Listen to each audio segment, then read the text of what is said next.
tausiah agama yang akan disampaikan oleh penceramah kita, gurunda kita, bunda kita, yakni Dr. Handa Hajah Sri Tuti Rahmawati SUD MA sebagai narasumber Trans TV dan juga termasuk dosen IIB Institut Ilmu Jakarta, termasuk dosen saya juga ya, kepada Mukarrom Ustazah, kepada Mukarromah Dr. Handa Ustazah Hajah Bunda Sri Tuti Rahmawati SUD MA, kepadanya dipersilahkan. Baik, tafadhol alaihi. Ajian pilih.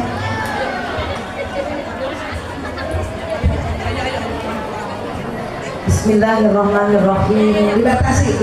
Assalamualaikum warahmatullahi wabarakatuh. Waalaikumsalam. Apa kabar semuanya? Sehat? Masya Allah. Yang di masjid kelihatan enggak? Enggak, kelihatan dari pagar ya. Kayak ngintip, hati-hati bintitan. Yang di dalam masjid kelihatan? Oke, Masya Allah banyak sekali, ini luar biasa. I love you semuanya. Ya Allah, kalau tadi Ibu Lura berpantun, saya juga nggak mau kalah dong. Saya pantun juga ya. Ya, saya pantun juga ya. Oke, kunang-kunang terbang melayang, terbang tinggi di waktu malam. Ibu-ibu yang datang lebih dari 100 orang, betul? Cuman suara jawab salamnya kayak cuma 30 orang. Oke, boleh ulang lagi. Kunang-kunang terbang melayang, terbang tinggi di waktu malam. Kunang-kunang terbang melayang, terbang tinggi di waktu malam. Jika ibu orang beriman, wajiblah ibu menjawab salam. Jika emak orang beriman, wajiblah emak menjawab salam.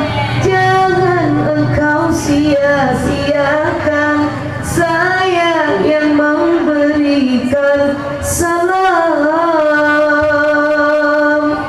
Assalamualaikum ibu.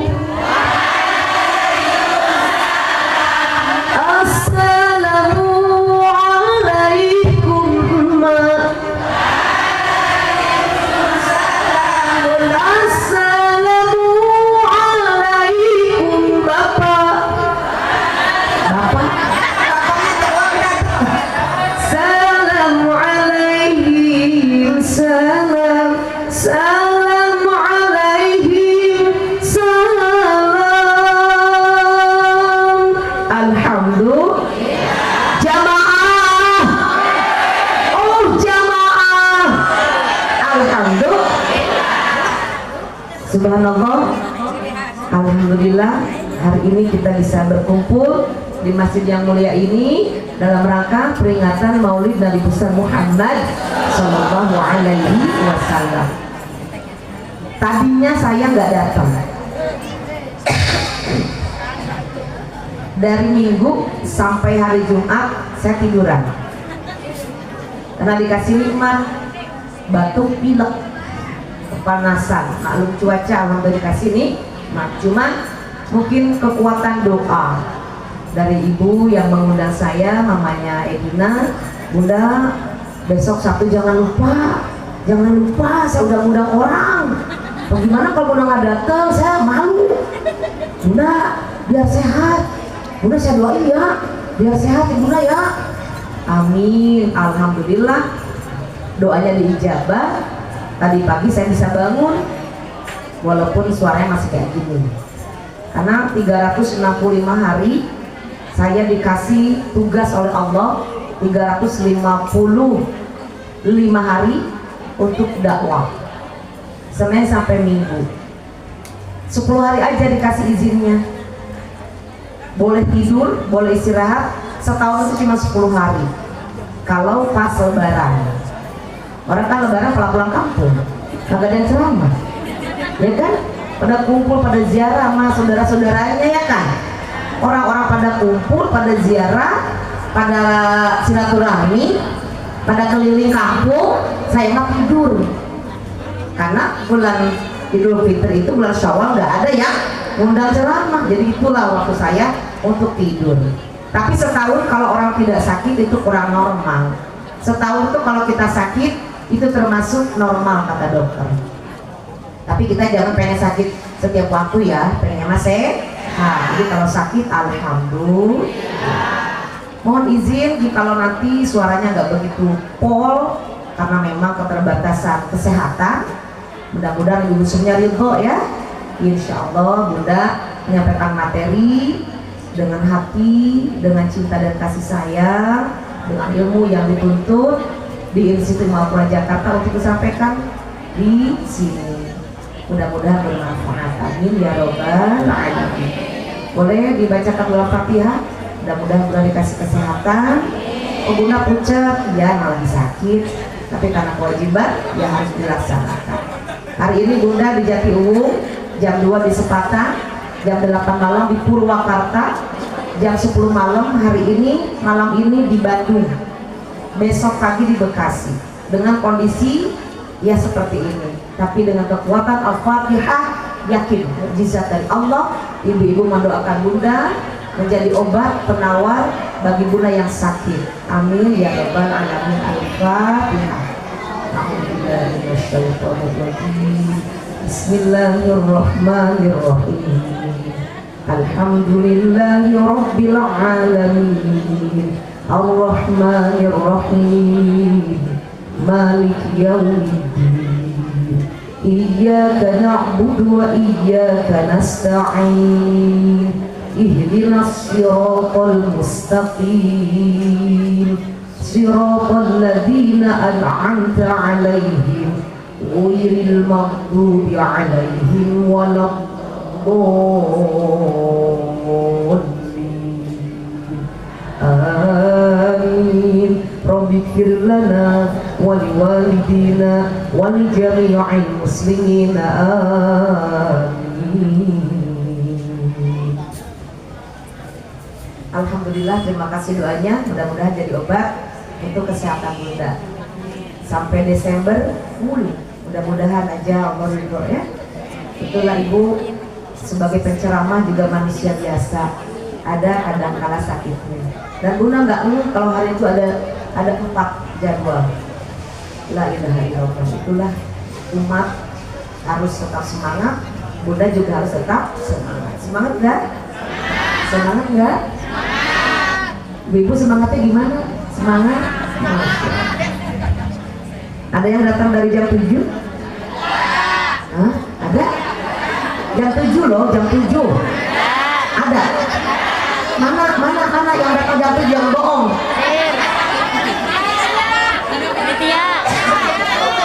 Panitia jam 7. Oke, kita aminkan ya. Tolong yang kencang aminnya. Ya Allah, mudah-mudahan belum. Habisin dulu kalimatnya ya. Oke, jangan nyelip. Ibu-ibu kan biasa nyelip ya. Ya Allah, mudah-mudahan ibu-ibu, bapak-bapak yang hadir datang ke sini jam 7, Engkau berikan tambahkan bonus umur panjang 10 tahun. Ada yang datang setengah 8, setengah 8 udah datang. Ada juga. Aminin lagi. Ya Allah, mudah-mudahan yang datang setengah 8 Engkau tambahkan bonus umur panjang 8 tahun. Ada yang datang jam 8? Ya Allah, mudah-mudahan ibu-ibu yang datangnya jam 8 Engkau tambahkan bonus 6 tahun umur panjang. Ada yang datang setengah 9? Ya Allah, mudah-mudahan yang datang setengah 9 Engkau tambahkan bonus umur 4 tahun. Ada yang datang jam 9? Ada juga? Ya Allah, mudah-mudahan yang datangnya jam 9 Engkau tambahkan bonus umur 2 tahun. Amin. Ya sesuai dengan kedatangan lah ya. Ada yang datangnya jam setengah 10? Yang paling terakhir? Ada? Siapa? Saya. saya. Coba yang mana orangnya? Saya. Oke, doain ya sesuai dengan kedatangan. Ya Allah, mudah-mudahan yang kenceng amin ya, yang datangnya paling belakangan jauh dari UIN Ciputat, mudah-mudahan engkau tambahkan bonus umur panjang 30 tahun. Amin apa? Malah disorakin. Aminin apa? Amin. Adil enggak?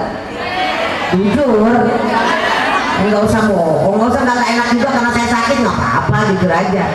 Adil enggak? Jangan bohong, adil enggak? Enggak, nah itu enggak adil. Mau adil enggak? Ibu yang ceramah, bunda yang duduk dengerin. Mau enggak? Enggak? Adilin aja ya. Bunda mau tanya, ada nggak nenek yang umurnya 80 tahun? Nenek bukan ibu-ibu yang muda, nenek yang usianya 80 tahun atau lebih, ada enggak? 8 berapa nenek? 82, 82, 83, ada lagi yang 85, ada yang 85 tahun atau 86. Nenek 83 tahun boleh berdiri ke sini sama bunda undang ke depan. Sini nek. Siapa yang ber 83 tahun? Yang lebih tua, yang lebih nenek gitu. Ada enggak yang 90? Sini nek. Sini nek, kasih jalan saya. Ayo nenek cantik. Aduh, ya Allah. 83 tahun. Ada yang lebih tua, yang lebih sepuh, yang lebih senior usianya. Ada di masjid situ, ada 85, 86, 87 usia. Coba bawa ke sini. Berapa tahun yang di sebelah? Ya Allah, nenek sama. Ini apa kabar nenek? Siapa namanya? Haji Salma. Umur berapa, Mak? 83. 83. Saya 48. Separuh dari nenek. Nenek 83, saya 48. Berarti nenek waktu muda kayak saya. Saya bisa kayak nenek nggak ntar ya? Iya, amin doain. Oh cakep, nenek lebih cakep. Ada lagi yang 86, 85 cuma satu orang ini. Berarti di sini yang paling sepuh nenek nih. Siapa namanya mah lagi? Haji Salma. Haji Salma. Nek, jadi ibu-ibu boleh saya menyampaikan nenek ini umurnya 83 tahun. Tadi doanya nggak adil. Sekarang pengen tahu adil dan tidak. Kita perbandingkan umur saya dengan umur Haji Salma. Kalau saya didoakan yang datangnya paling belakangan setahun, berarti tahun depan saya mati. Jangan dulu ah. Ya kan cuma setahun, ya toh? Sesuai dengan kedatangan. Tapi tadi saya doanya mudah-mudahan yang datang belakangan Allah tambahkan umur 30 tahun. Kalau saya sekarang 48, ibu-ibu doain saya tambah 30 tahun jadi 78 tahun. Masih di bawah nenek. Masih, jangan iri. Lah kalau nenek ditambahkan umur 30 tahun, sekarang udah 83. Coba dijumlah 83 sama 30 berapa? 113 tahun. Berarti nenek semakin panjang umurnya.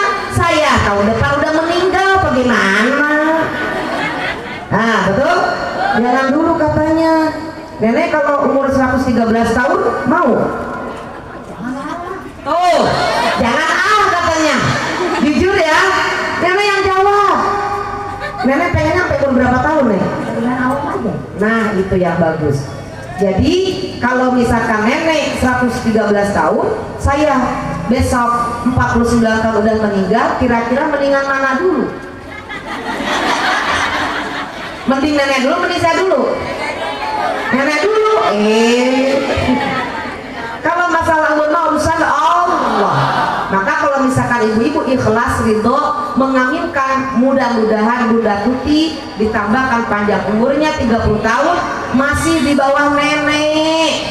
Oke? Sekarang nanya lagi, adil atau tidak doanya? Adil atau tidak? Oke, nenek kasih hadiah 100.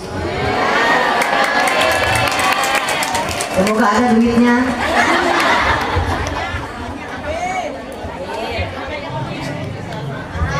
Nenek, hadiah buat nenek 100.000 ya. Bukan beredar. Moga-moga diberkahi umurnya, berkah rezekinya. Kalau udah tua ngomongnya bisik-bisik ya. Kalau kita mah ngomong BH, dia ngomong mulut sama mulut ketemu. Ya apalagi. Nanti duduk lagi sana. Ya Allah, atina fid dunya hasanah wa fil akhirati hasanah wa qina adzabannar. Alhamdulillahirabbil alamin. Allah ya rabbal Alamin. Didoain sama orang tua. Udah. Amin. Gelis di sana ada mainnya dah. Mau duduk di sini apa di mana, Nek? Oke, thank you, Nek. I love you, Nenek. Ya Allah. Malu nggak sama nenek? Kalau kita malas ngaji, malu nggak sama nenek? 83 tahun loh. Kita kalau malas ngaji, tengoklah nenek. Subhanallah, masih gagah, masih semangat. Kita harus lebih semangat. Saya juga sakit, semoga semangat insya Allah. Udah siap? Mau kemana? Bismillahirrahmanirrahim. Alhamdulillahilladzi syarrafal anama bisahibil maqamil a'la wa kammala su'uda bi akrami mauludin hawa syarafan wa fadla. Asyhadu an la ilaha illallah wahdahu la syarika lah wa asyhadu anna muhammadan abduhu wa rasuluhu la nabiyya ba'dah. Wassalatu wassalamu ala asyrafil anbiya wal mursalin sayyidina Muhammadin wa ala alihi wa sahbihi ajma'in, amma ba'du. Rabbi shrah li sadri wa yassir li amri wahlul 'uqdatam min lisani yafqahu qawli wa ufawwidu amri ila Allah innallaha basirun bil ibad. Allahumma anfa'na bima 'allamtana wa 'allimna ma yanfa'una wa zidna 'ilma. Allahumma aftah abwabal khair wa abwabal barakah wa abwabal ni'mah wa abwabal rizqi wa abwabal ilmi wa abwabal sihhah wa abwabal afiyah wa abwabal salamah fid din wad dunya wal akhirah bi rahmatika ya arhamar rahimin. Qala Allah Ta'ala fil Qur'anil Karim, a'udzu billahi minasy syaithanir rajim.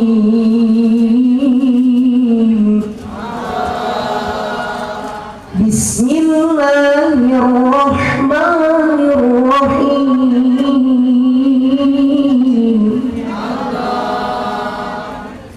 Laqad kana lakum fi rasulillahi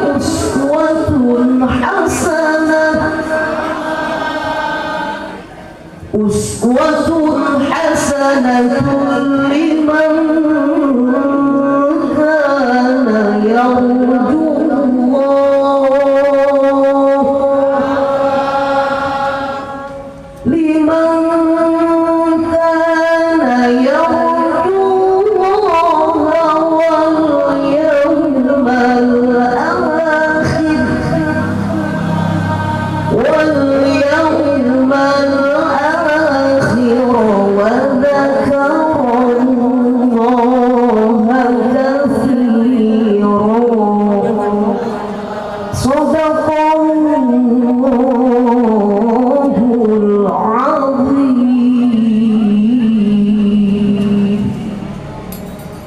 Nabi sallallahu alaihi wasallam, innama bu'ithu liutammima makarimal akhlaq. Sadaqallahul azim wa wa sadaqa rasuluhun nabiyul habibul karim wa nahnu ala dzalika minasyahidin wasyakirin walhamdulillahi rabbil alamin. Izin dibaca ya. Yang mulia, yang terhormat Ibu Lurah Jati Umu yang tadi sudah menyampaikan sambutan dan amanahnya kepada kita semua, Bunda Yuliana Gustinur MPD, kita doakan bersama Bapak Lurah senantiasa diberikan kesehatan lahir batin, dimudahkan segala tugas dan aktivitasnya, dapat menjalankan tugas dengan sebaik-baiknya, mengemban amanah rakyat. Mudah-mudahan masyarakat Jati Umu menjadi masyarakat yang baldatun thayyibatun wa rabbun ghafur. Yang tercinta Ketua Majelis Taklim Wahdatul Ummah Uminda Ustadzah Hajah Yayah Juhairiyah. Yang tercinta, yang sama-sama kita muliakan dan kita hormati, Guru Rutin Majelis Taklim Wahdatul Ummah Uminda Ustadzah Hajah Siti Zubaidah, Uminda Ustadzah Hajah Hikayah, para alim ulama, para tokoh masyarakat, para aparat, para pejabat, ibu hajah, calon hajah, segenap para pimpinan Majelis Taklim se-Jati Umu yang telah hadir di kesempatan hari ini, para sesepuh, para tokoh pemuda, remaja, tim Marawis, dan juga Adinda, Ananda, Edina, SPD. Itu adalah mahasiswi Bunda, belajar sama Bunda di IIKI Fakultas Tarbiyah 4,5 tahun ya, apa 5 tahun ya? 4 tahun, karena kita ada beban tahfidz ya. Alhamdulillah Edina sudah sarjana dari IIKI Jakarta Fakultas Tarbiyah. Dan yang sama-sama kita muliakan pengurus Masjid El Wahdah atau DKM dan seluruh bapak-bapak, ibu-ibu, pada tim operator sound system yang masak-masak, yang di dapur, yang bungkus-bungkus kue-kue, dan juga yang mempersiapkan seluruh sarana dan prasarana sehingga terselenggaranya acara peringatan Maulid Nabi besar Muhammad SAW ini. Mudah-mudahan kerja kerasnya, jerih payahnya, pengorbanannya mendapatkan balasan pahala dari Allah Subhanahu wa Ta'ala, menjadi bukti cinta kepada Allah dan Rasulullah, sehingga amalan ini hari ini menjadi amalan terbaik yang akan memperberat timbangan kebaikan kelak di akhirat. Bunda, ayahanda, emak, teteh, encang-encing semuanya, mari sama-sama kita bersyukur kehadirat Allah Subhanahu wa Ta'ala yang kesempatan hari ini Allah memberikan izin kepada kita untuk duduk bersimpuh di hadapan Allah di tempat yang mulia dalam rangka peringatan Maulid Nabi besar Muhammad SAW yang sangat kita cintai ini. Alhamdulillah Allah masih memberikan kesempatan hidup, Allah masih memberikan kepada kita nikmat iman, nikmat Islam, nikmat sehat walafiat, serta nikmat sempat melaksanakan memenuhi undangan panitia peringatan Maulid di hari ini tanggal 14 bulan Oktober 2023 Masehi. Mudah-mudahan langkah kita dari rumah masing-masing menuju tempat ini dicatat oleh Allah Subhanahu wa Ta'ala dan menjadi kebaikan yang terbaik hari ini. Bunda hampir lupa, tadi pas Bunda nyampe baru baca Quran, Bunda langsung nangis. Bunda kalau dengar ngaji tuh suka langsung nangis dari kecil. Kalau bangun tidur, kemudian jam 3:30 suka ada tahrim kan? Ada yang baca murotal, ada yang baca assalatu wassalamu alaik ya imaman mujahidin. Itu kalau ada dengar suara itu tuh dari kecil udah bangun, duduk merenung nangis Bunda itu. Apalagi suara yang assalatu wassalamu alaik itu persis sekali dengan suara almarhum ayah Bunda. Jadi tadi pas Bunda nyampe, Uminda Ustadzah Hajah Nenek SPD, mudah-mudahan beliau mendapatkan keberkahan dari Allah. Waalaikumsalam. Oh, jadi rumah itu? Oh, di mana? Di dia? Di dia? Dia? Jadi rumah kita kudu makan dia, selamanya. Iya. Iya, ini Bunda Ya Allah, minta ridhonya ya. Jadi tadi waktu Bunda dengar ayat suci Al-Quran yang Ustazah Haja Neneng lantunkan, Bunda pas baru nyampe di mobil langsung nangis, meneteskan air mata. Itu tidak disengaja dan itu spontan aja. Kenapa? Karena kita keseharian memang membaca Quran. Mahasiswi di Jakarta itu dari pagi, sore, siang, malam sekolah tahfidz. Kami itu diwajibkan menghafal Quran. Jadi udah sensitif. Kalau kita mendengarkan asyik Al-Quran bergetar hatinya, berarti kita bertambah iman. Maka adab, etika orang yang membaca Quran ketika melantunkan firman Allah, kita semuanya harus mendengarkan. Tidak boleh beraktivitas lain kecuali kupingnya mendengarkan, mulutnya diam. Itu namanya punya adab. Kalau yang baca Quran lagi ngaji, kitanya musyawarah, kita lagi diskusi, nggak mikir itu orang membaca Quran tuh susah. Kita mah dengernya enak, bener nggak? Sampai melengking gitu kan? Itu lagu apaan tahu sih yang dibacakan? Kita nggak paham. Tapi kita dengernya enak. Coba ibu latihan ngaji sampai kayak begitu. Ikutan MPK tingkat RT, RW, kelurahan, kecamatan, kota madya, provinsi sampai ke nasional. Pengen jadi suara kayak enak didengar kayak gitu tuh, prosesnya. Maka ketika dia lagi baca Quran, orang yang membaca Quran, kita yang ngaji apa, berongde pada ngobrol, itu namanya orang tidak beradab. Betul apa tidak? Ini harus disampaikan. Karena kita ini kebanyakan kadang-kadang lupa. Karena lupa bagusnya diingatkan, bukan disinggung, bukan dimarahi, diingatkan supaya kita tetap diam kalau sedang membaca Al-Quran. Bunda aja baru datang nangis, bukan karena suaranya, tapi paham apa yang dibacakan, ayatnya, terjemahnya, kandungannya. Makanya belajar Al-Quran itu sampai mati. Kalau belum mati, jangan berhenti belajar ngaji ya. Prinsip buat kita begitu, fix. Kalau kita jauh dari Quran, bahaya. Kalau kita melecehkan Al-Quran, bahaya. Kalau kita tidak menghiraukan Al-Quran, bahaya. Kalau kita tidak memuliakan Al-Quran, bahaya. Gelap gulita hidup kita kalau tidak ada cahaya Al-Quran, betul? Karena kita yang sedang belajar ngaji, membaca Quran, itu tandanya cinta kepada Allah totalitas dan bukti benar real cinta. Betul kan ya?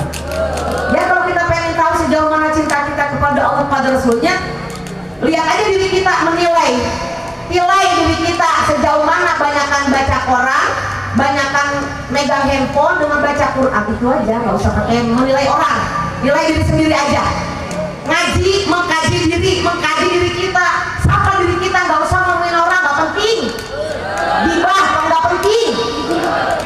Jangan sampai kita semut di ujung lautan kelihatan, gajah di tepuk mata kagak kelihatan. Sebegitu gitu gajah kagak kelihatan. Artinya kejelekan orang dikorek-korek, kekurangan orang, kelemahan orang dicari-cari. Nah diri kita seakan-akan nggak punya kekurangan. Jadi nggak penting nyari kekurangan orang, nggak penting ngomongin orang, nggak penting menghina orang, nggak penting jelek-jelekin orang, karena itu bukan sifat Kangjeng Rasul. Yang penting mikirin diri kita. Kita ini hidup cinta kepada Allah, cinta kepada Rasulullah. Buktikan, gak usah banyak omong. Manusia mah gak usah banyak omong, kerjain deh. Betul apa enggak? Tolong dikoreksi kalau saya ngomongnya salah. Karena hidup kita ini Allah ciptakan untuk ibadah. Betul enggak? Nah, inilah kenapa alasannya kita berada di sini hari ini. Satu, luruskan niat kita adalah untuk mencari ridho Allah. Niat maulidan bukan niat pengen nonton Bunda Tuti, tonton di YouTube Bunda Tuti Islam itu indah Trans TV tuh meleron sama Ustaz Maulana, sama Ustaz Syam, sama Ustaz Anarhon, sama Habib Sahab, sama Habib banyak, mau Ustaz Lulung, mau Ustaz Syifa banyak. Jadi ibu datang ke sini bukan yang bicaranya pengen nonton saya, oke?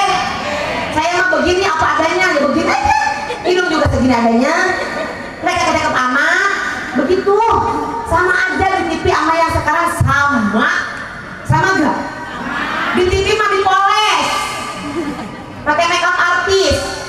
No yang tadi gambar Bunda itu makeup artis Trans TV, itu namanya Kak Desi, itulah yang udah 6 tahun make upin Bunda. Sekarang dia ikut bunda ngaji ke manapun bunda ngaji sebelum berangkat ke Amerika. Nah, tahun besok dia mau berangkat ke Amerika. Jadi nggak ngemak-api lagi bunda. Yang tadi itu yang baju hitam, Kadesi itu namanya, itu makeup artis bunda. Dari Trans TV bawa mobil, bunda kemanapun bunda dakwah, saya yang nyetirin. Siap, makeup artis. Nanti mau ke Amerika. Tuh, makanya kalau kita ngaji hari ini niatnya mencari ridho Allah, Allah catat sebagai amal ibadah.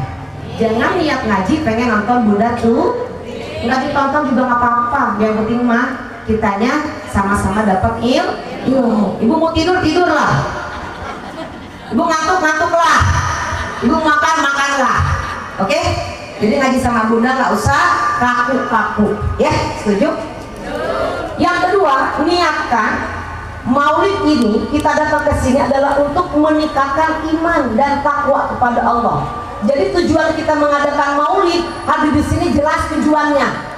Orang kalau mau cari alamat yang jelas alamatnya, supaya nanya jelas yang nunjukinnya.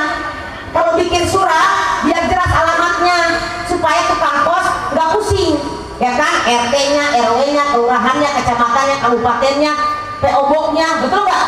Zaman dulu mah kita masih berlaku surat menyurat. Zaman sekarang kagak ada. Betul nggak? Udah pakainya handphone. Zaman dulu mah kalau dapat surat dari tukang pos teh, bang, ada surat dari si ganteng. Yang ngerasain tahun 90-an, 80-an begitu. Tukang pos itu berharga. Kalau ada tukang pos, Pak, sini. Coba lihat mana itu surat-surat berapa. Ada nggak yang buat saya? Kagak ada, Neng. Ada kali, ada. Dari siapa? Pacar saya. Kalau sekarang udah nggak ada lagi tuh surat menyurat, ya nggak? Semua langsung pakai handphone, betul? Makanya niatkan kita boleh di sini untuk meningkatkan iman dan takwa kepada Allah. Kenapa iman harus kita tingkatkan? Jangan sampai iman padam, apalagi dicabut oleh Allah. Na'udzubillahi min dzalik. Iman itu al-imanu yazid wa yanqus. Iman itu kadang-kadang naik, kadang-kadang turun. Sekarang kita duduk di sini, kelihatan iman kita lagi naik atau turun? Ibu duduk di sini, kelihatannya lagi naik, lagi turun imannya. Yang di sono, imannya lagi naik, lagi turun. Beneran? Ini kalau kita lagi di sini kayak orang bener banget. Bener nggak? Kita kalau lagi begini nih, duduk, ya bener. Kayak banget orang bener. Bener nggak Bu? Udah pulang maulidan, imannya naik lagi apa turun? Ya, ini mah kayak anak TK. Anak TK tuh kalau dijawab, kalau ditanya, jawabannya terakhir. Ibu sebelum menjawab, pikir dulu pertanyaan saya. Coba ibu teh, cerdas sedikit coba. Masa iya pulang pengajian imannya turun lagi? Buat apa ngambil saya? Emang ngomong kagak capek? Emang kagak pakai ilmu? Udah ngaji, udah ngeludan, imannya turun apa naik? Turun. La ilaha illallah. Sekian amat saya pulang aja dah. Ngapain saya ceramah kalau imannya turun pulang maulid? Ketawa ngakak, siapa tuh yang ngakak? Siapa yang ngakak? Mana yang ngakak mana? Siapa yang ngakak? Mana ngacung yang ngakak barusan? Mana orangnya? Mana Bu, mana? Ngacung, mana ngacung? Siapa yang ngakak itu ngakak? Ya Allah. Ibu udah maulidan, nanti dapat ilmu walaupun cuma 1 poin 2 poin, kira-kira imannya naik apa turun? Nah, itu baru cerdas. Udah di briefing dulu, ya. Jangan sampai anak kecil, anak TK, Neng, mau uang, mau permen, mau mainan, mau uang, mau mainan. Yang dijawab pertanyaan terakhir. Ibu mah tadi langsung spontan turun. Saya kan dibilang bagaimana saya jauh-jauh ke sini, bis maulidan turun lagi. Oke, naik apa turun? Beneran? Janji? Insya Allah. Kenapa iman itu harus selalu kita tingkatkan? Harus selalu kita cas? Harus selalu kita kita rawat, kita jaga iman kita. Karena iman pemberian dari Allah. Kalau bukan lantaran iman, gak mungkin kita ada di sini. Dan yang paling dahsyatnya, iman kita ada karena Rasulullah Shallallahu Alaihi Wasallam. Saya nanya, kalau bukan wasilah Rasulullah SAW, Allah turunkan ke muka bumi, hari ini kita agamanya Islam apa bukan? Ada di masjid apa kagak? Ada masjid apa enggak? Belum tentu. Kalau bukan Rasulullah SAW, biasa beliau menyebarkan agama Allah. Benar? Betul apa enggak? Makanya kalau kita udah datang ke masjid ini imannya naikin. Ya Allah, saya cinta kepadamu. Ya Allah, saya iktikaf di masjid ini untuk mencari ridhomu. Ya Allah, berikan iman terus. Ya Allah, itu sambil berdoa. Saya analogikan iman itu bagaikan handphone. Nenek-nenek gak punya handphone, diem, aman, udah tenang, diem. Ini anak muda nih, kita semuanya nih, nggak ada masyarakat kita sekarang yang nggak punya handphone kayaknya, betul nggak? Handphone itu kalau harganya 5 juta, Bu, handphone 5 juta, mahal apa enggak? Pulsanya 0, kuotanya 0, batu baterainya 0, itu handphone 5 juta bisa telepon nggak? Bisa selfie nggak? Bisa SMS nggak? Bisa buka WA nggak? Bisa nonton YouTube nggak? Nonton TikTok nggak? Kan 5 juta. Kenapa nggak bisa? Handphonenya mati, pulsanya 0, kuotanya 0. Jadi tuh handphone walaupun mahal nggak bisa digunakan, betul? Oke nih, jangan ngantuk. Saya nanya lagi. Handphonenya 300.000. Ibu tahu handphone 300.000? Nah, pulsanya 1 juta, kuotanya full, batu baterainya full. Kira-kira itu handphone 300.000 bisa telepon nggak? Bisa SMS nggak? Bisa selfie nggak? Kagak. 300.000 handphone cimit-nyit. Ibu masuk ke begitu tadi baru diajarin di briefing. Sebelum menjawab, ibu dengar dulu, resapi dulu pertanyaannya. Handphone 300.000 bisa selfie nggak? Kagak. Blur. Terus kayak gini, cuman SMS sama halo cimit-nyit.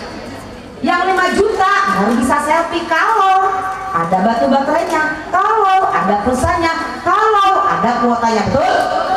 Maka kenapa iman Bunda ibaratkan bagikan handphone? Handphone juga sama, kadang-kadang hidup, kadang-kadang mati. Pertanyaannya, kalau handphone mati diapain? Nah, pinter baru nih naik ketingkatan kecerdasannya. Demen nih kalau begini nih, kalau zamannya cerdas, benar demen banget nanya. Karena ibu semuanya gak tidur. Oh, apa nih pertanyaannya? Gitu ya. Jadi handphone itu adalah harus dicas. Kalau pengen hidup, kalau mau bisa digunakan. Iman juga gitu. Kalau iman lagi mati, iman lagi turun, iman lagi redup, kudu di mana ngecas iman? 1, di majelis ilmu, di masjid, di musola, di majelis taklim, betul? Inilah tempat ngecas iman.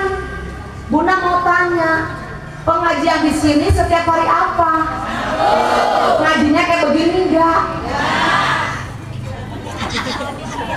Tiap Sabtu begini nggak ngajinya? Di sini penuh, sana penuh. Begini nggak tiap Sabtu? Pengen begini nggak ngaji tiap Sabtu? Mulu dan tiap hari. Ini kenapa spesial? Maulidan itu spesial, istimewa buat kita umat Islam di seluruh dunia, betul?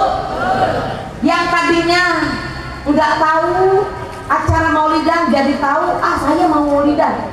Aneh, saya mah kalau maulidan mau. Aneh hati saya mah. Kalau ada Isra Miraj mau.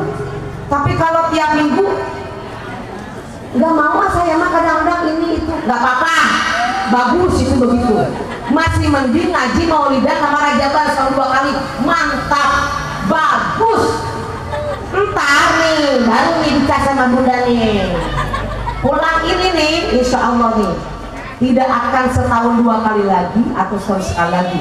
Insya Allah Bunda doakan Allah berikan hidayah, Allah berikan kelembutan hati, ibu-ibu diberikan keringanan langkah kaki, setiap pengajian Bunda doakan ibu akan memburu pengajian dimanapun. Amin. Manusia itu yang kasih hidayah Allah, bukan penceramah.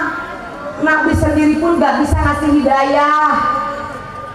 Innaka latahdi man ahbabta walakinna Allah yahdi man yasha wallahu a'lamu bil muhtadin. Al-Qasas ayat 56. Lihat, wahai engkau Muhammad tidak akan bisa memberikan hidayah sekalipun kepada orang yang kau cintai, tapi akulah, kata Allah, yang memiliki hak prerogatif. Aku berikan hidayah kepada siapa yang aku kehendaki. Kita semuanya hadir di sini yang diberikan hidayah oleh Allah Subhanahu wa taala, wajib bersyukur kepada Allah. Amin. Bersyukur itu apa? Nganuhunkeun, berterima kasih, tahu diri, itu terima kasih. Terima iman dari Allah, berikan kasih sayang kepada manusia. Tandanya manusia beriman kepada Allah, dia pandai berterima kasih kepada Allah. Ibu kalau nggak ada iman, nggak mungkin kita ini betah di masjid lama-lamaan begini, betul nggak? Ini kita duduk betah begini, panas-panasan, umpal-umpalan, desak-desakan, udah muak berapa kali, udah keplek, tapi kenapa kita tetap diam, nggak mau pergi? Kenapa? Allah berikan hidayah. Udah cari itu hidayah, mau dicari kemana juga kalau Allah nggak kasih hidayah. Nabi menangis, si pamannya sampai menangis.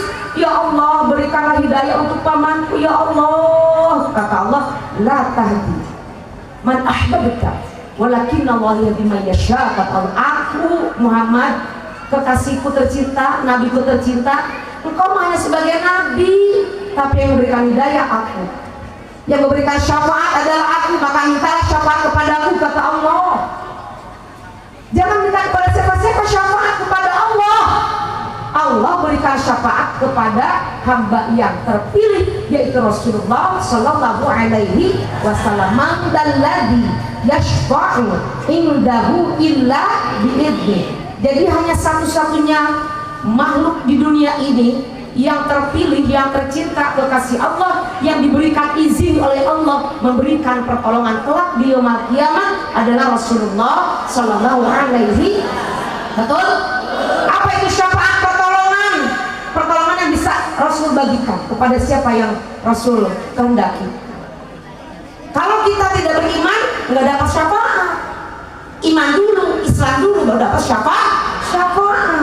Kalau kita tauhidnya la ilaha illallah Muhammadur Rasulullah, kita dapat syafaat. Walaupun imannya hanya sedikit, di dalam hati kepada Rasulullah akan diselamatkan oleh Allah. Itu janji Allah kepada Rasulullah sebelum beliau menutup mata. Makanya kita harus bersyukur menjadi umat Rasulullah. Lihat umat-umat sebelum Rasulullah, Nabi Lut, umatnya bagaimana dahsyatnya diberikan azab karena perbuatannya melanggar asusila. Laki-laki demen sama laki-laki, perempuan demen sama perempuan. Kan normalnya mah laki-laki mencintai perempuan, perempuan mencintai laki-laki. Lah ini mah cinta sesama jenis. Allah murka, Allah berikan azab langsung, nggak pakai kredit, dihancurkan dengan hujan batu di balik. Kita baru kemarau aja udah banyak yang mengeluh panas, kebakaran, hutan kebakaran, krisis air di mana-mana, betul? Apalagi kalau Allah betul-betul berikan azab. Na'udzubillahimin. Makanya kita jangan menantang Allah. Catat, kita sebagai makhluk yang lemah jangan pernah menantang Allah. Catat, apa itu menantang Allah? Dengar adzan, kupingnya dibudekin. Udah tahu waktu sholat, dia tinggalin. Dia punya duit, nggak dizakatin. Banyak tabungan, nggak pergi haji. Oke? Dia gagal, nggak puasa. Hati-hati itu. Hati-hati yang kayak gitu. Berarti dia nantang kepada Allah. Belum di dunia, entar di akhirat. Allah ngapa pakai pending menghalangi turunnya azab kepada kita? Itulah satu-satunya manusia yang Allah muliakan, yaitu Rasulullah Sallallahu Alaihi. Ibu kalau dihitung-hitung, umat Nabi Muhammad ini banyak gak? Banyakan yang soleh, banyakan yang tidak soleh, banyakan yang ibadahnya, banyakan yang gak ibadahnya.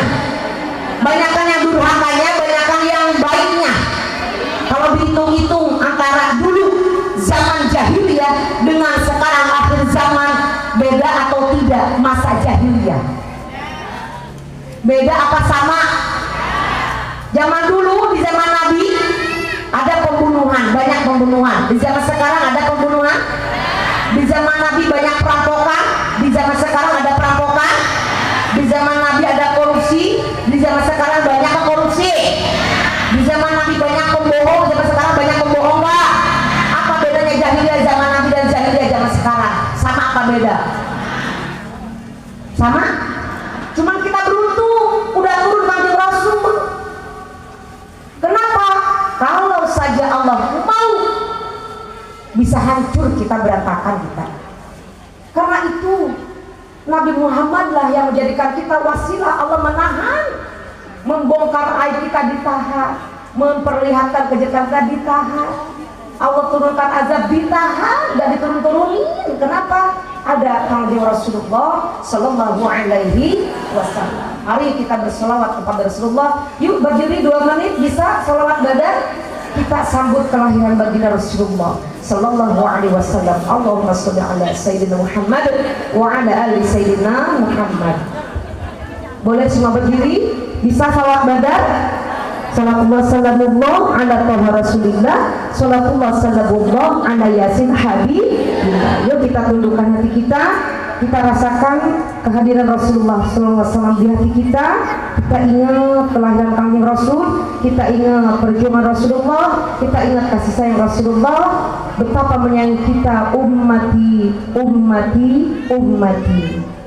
Salatullah salamullah ala toha rasulillah, salatullah salamullah ala yasin habibillah, ala yasin habibillah. Boleh semua salatullah, suaranya kencangin. Allahumma sholli ala sayyidina Rasulillah, salatullah salamullah ala yasin habibillah, ala yasin habibillah. Lanjut. Tawassalna bismillah wa bil hadi rasulillah wa kulli jahidin bi ahlil badri ya Allah, bi ahlil badri ya Allah, ilahi salimil ummah minal afati wal niqamah wa min hammin wa min hummah, bi ahlil badri ya Allah,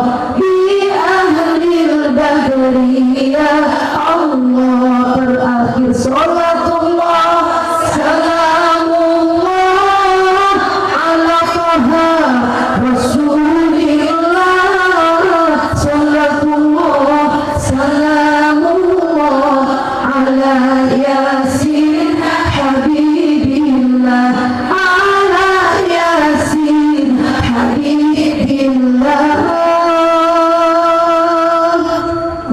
Silakan duduk kembali. Allahumma sholli ala Sayyidina Muhammad wa ala ali Sayyidina Muhammad.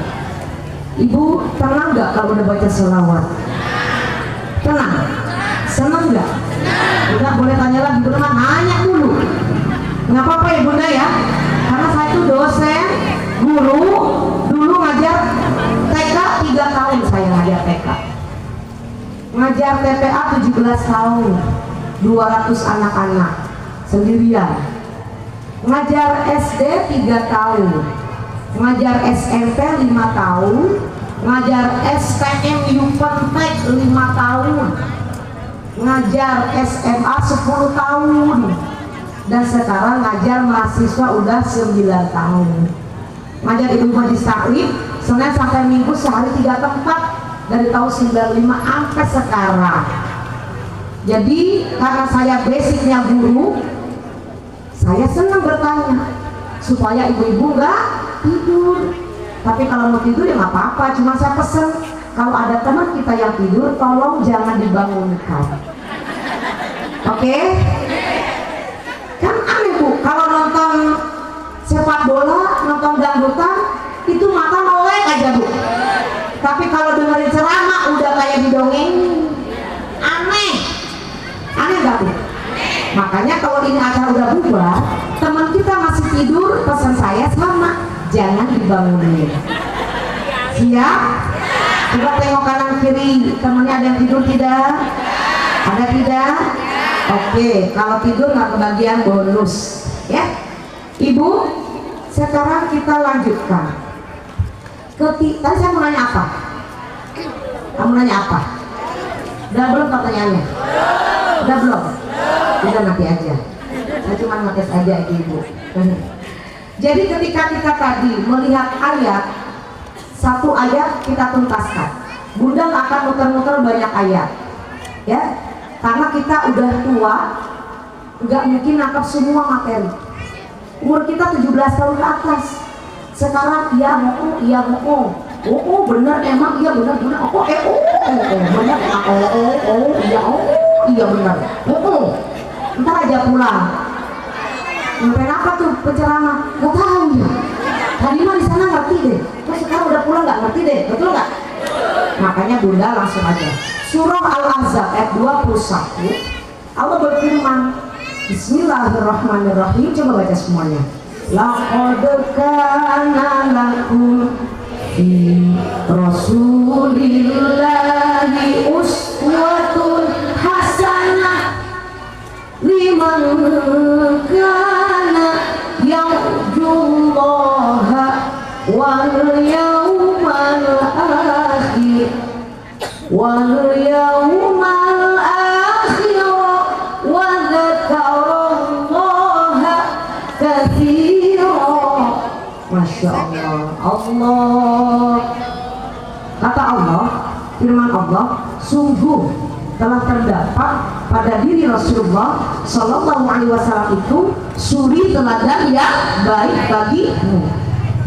Apa itu kata-kata sungguh? Sungguh itu berarti Allah meyakinkan, benar-benar nih, benar gitu, ya. Sungguh, sesungguhnya bahwa Nabi Muhammad Sallallahu Alaihi Wasallam itu adalah menjadi sosok teladan bagi kita, contoh. Maka kalau menyontoh figur, jangan contoh siapa-siapa. Emak kita figur belum tentu menjadi contoh terbaik. Bapak kita belum tentu jadi contoh figur terbaik. Betul nggak? Yang harus kita jadikan contoh adalah Rasulullah Shallallahu Alaihi Wasallam. Kenapa? Karena Nabi itu diturunkan, diutus oleh Allah ke muka bumi ini adalah untuk menyempurnakan akhlak. Berarti kalau melihat manusia itu ukurannya adalah akhlak, bukan kekayaan, bukan ilmunya, bukan wajahnya, bukan hartanya. No. Ukuran manusia itu bagus di mata Allah, akhlak ternyata. Orang kaya gak berakhlak, nothing. Udah miskin gak berakhlak, tambah nothing. Betul tidak? Orang cakep gak berakhlak, cakep doang lo. Ya, betul gak? Orang jelek kagak berakhlak, gitu kan? Orang berilmu tidak berakhlak, pintar doang, ya kan? Makanya ukuran seseorang itu tinggi derajat di mata Allah akhlak. Apa itu akhlak? Ibu pernah dengar akhlak? Sering. Ada etika, moral, sama atau tidak tuh 4 kalimat? Akhlak, adab, moral, etika. Apa? Adab, akhlak, moral, etika. Jangan moral. Biar bener ngomongnya. Kalau saya mau ngomong kayak ngaji, karena saya guru ngaji, saya mah moral, jangan moral, ya.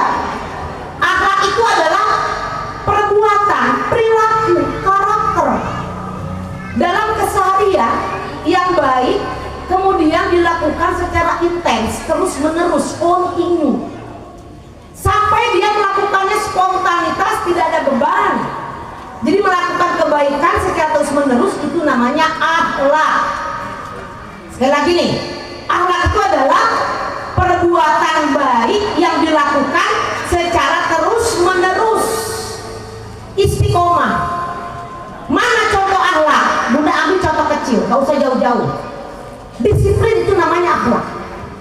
Apa itu disiplin? Disiplin itu adalah perbuatan yang tepat, adil, disiplin itu. Contohnya hari ini kita maulidan. Ada orang yang tujuannya, saya maulidan, saya ke pengajian pengen dapat berkah.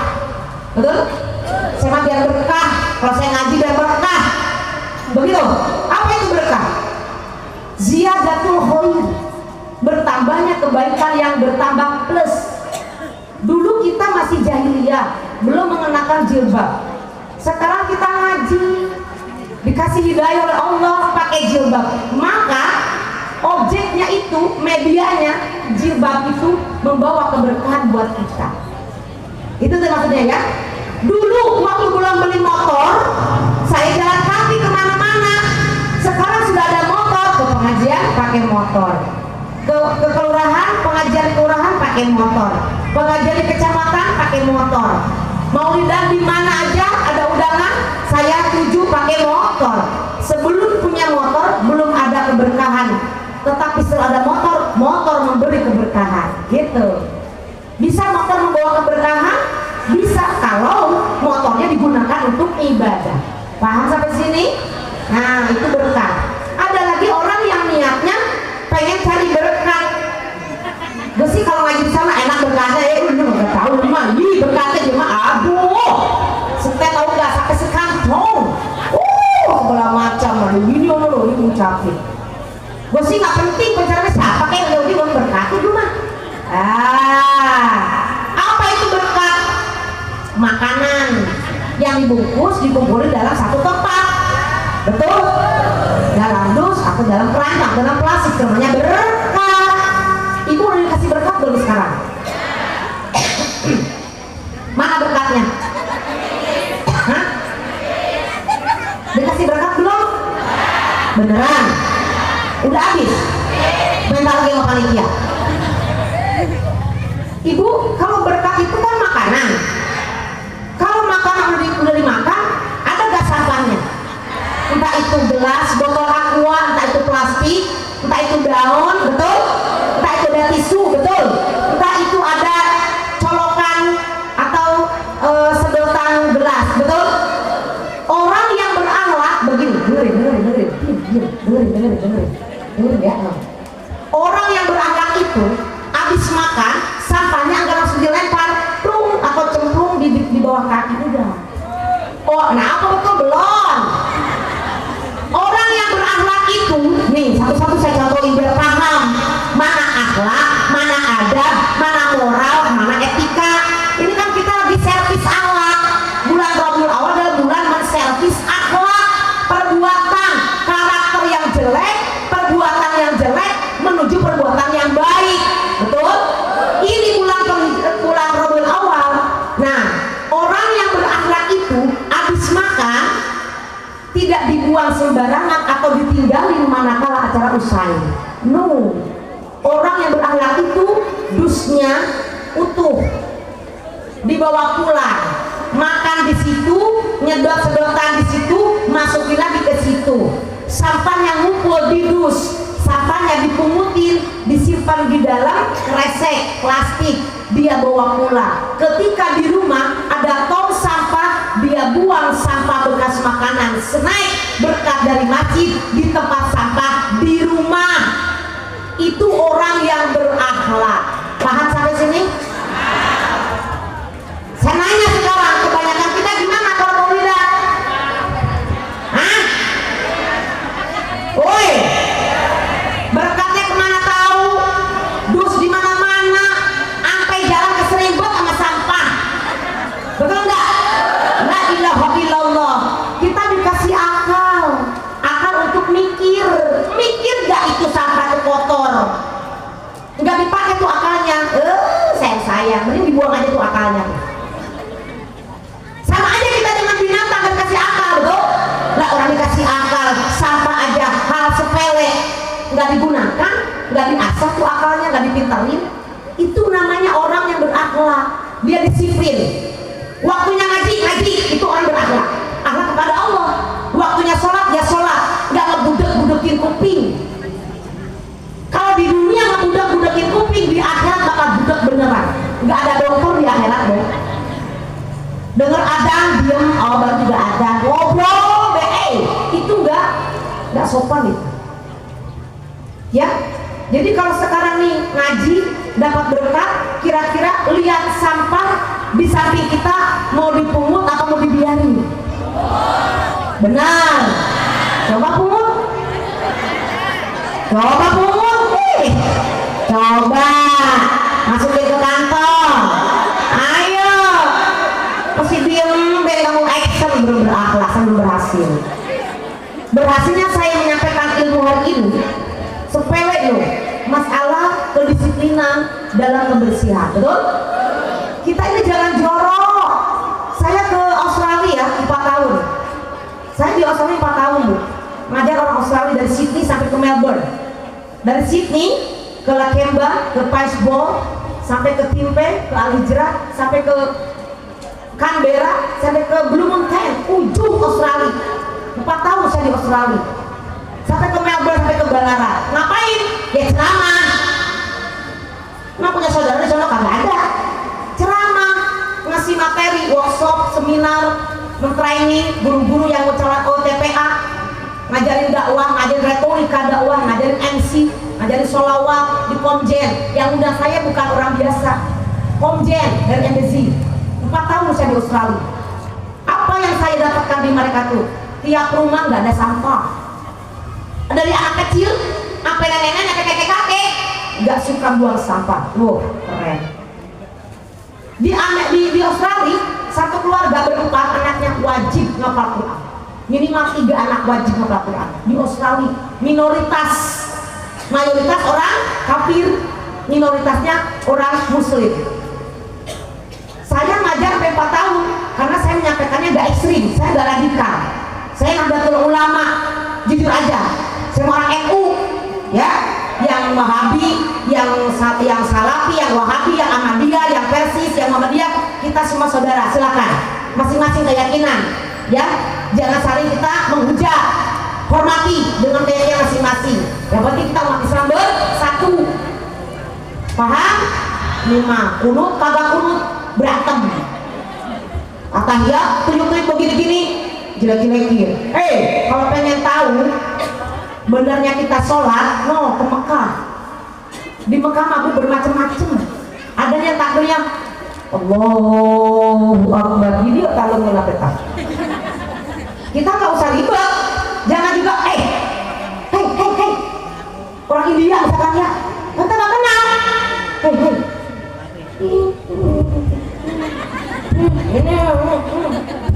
Terkudu gitu, baik.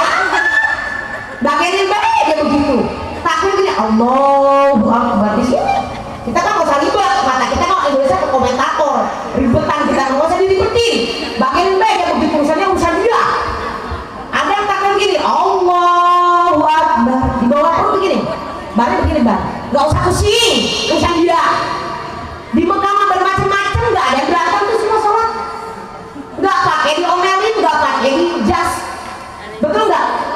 Allahu Akbar. Dia begini. Biarin, nggak usah dipikirin. Kayak begitu, dia begini. Gitu kan? Ada yang Allah panjang, biarin, usah dia. Yang penting kita mah kita. Atahiyat begini. Atahiyatul. Dia udah ngacung, menyebutnya gak usah gitu. Nah, apa itu malu? Asyhadu illallah, masyafi'i begini, udah biarin. Ada yang at-tahiyatul mubarakatuh salawatullah begini. Biarin. Asal merujuk baik apa jadi ribet sih? Awalnya kagak ribet. Kan ada 4 mazhab, betul nggak? Makanya kita itu kalau belajar jangan setengah-setengah. Itulah kenapa saya sampai sekarang masih belajar. Karena saya ingin ilmunya betul-betul tuntas. Jadi nggak kebawa-bawa orang, apa baik haram, bid'ah haram. Lihat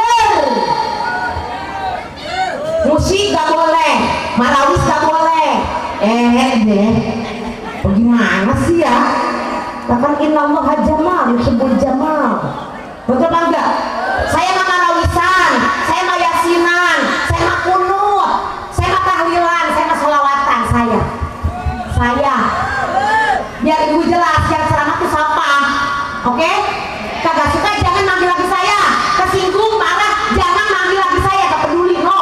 200 tempat masih nunggu saya. Sombong amat lo, emang sombong. Ya kan? Jangan kesinggung. Kita bicara padanya, betul apa enggak? Saya kalau ceramah sekolahnya dulu paling tidak. Di sini sholawatan apa tidak? Maaf, bener sih nggak sholawatan. Oke, nih nembak lo di sini nih. Itu aja benar. Kenapa? Jam terbang itu menentukan. Ilmu sesuatu menentukan. Betul apa tidak? Makanya ibu-ibu kalau punya anak pengen belajar, terusin belajar. Anak mah jangan dikasih warisan harta, habis, bis. Betul?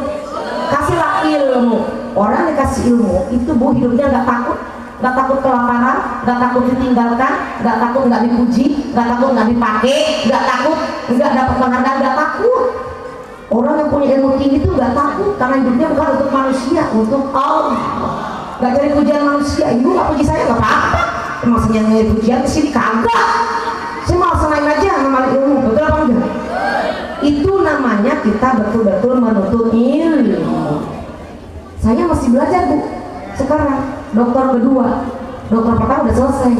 Sekarang dokter kedua baru semester 5. Ngapain sih? Belajar terus. Perintah Allah, perintah Rasulullah. Disiplin. Yang pertama itu contoh akhlak. Yang kedua adab. Apa itu adab? Adab itu adalah tata krama, sopan santun. Saya bicara, ibu dengerin, ibu beradab. Ibu bicara, bunda dengerin, bunda beradab. Bagaimana kita menempatkan adab kita? Satu, bicara dengan orang tua, kita rendah. Gak boleh melewati suara orang tua. Suami berbicara, kita dengerin. Jangan suami ngomong, kita ngomong. Berebut pengen ngomong. Yang ngomong siapa, yang dengerin siapa. Suami ngomong, ibunya ngomong, anaknya ngomong, serumah ribet. Yang ngomong siapa, dengerin. Kalau disuruh nanya, baru nanya.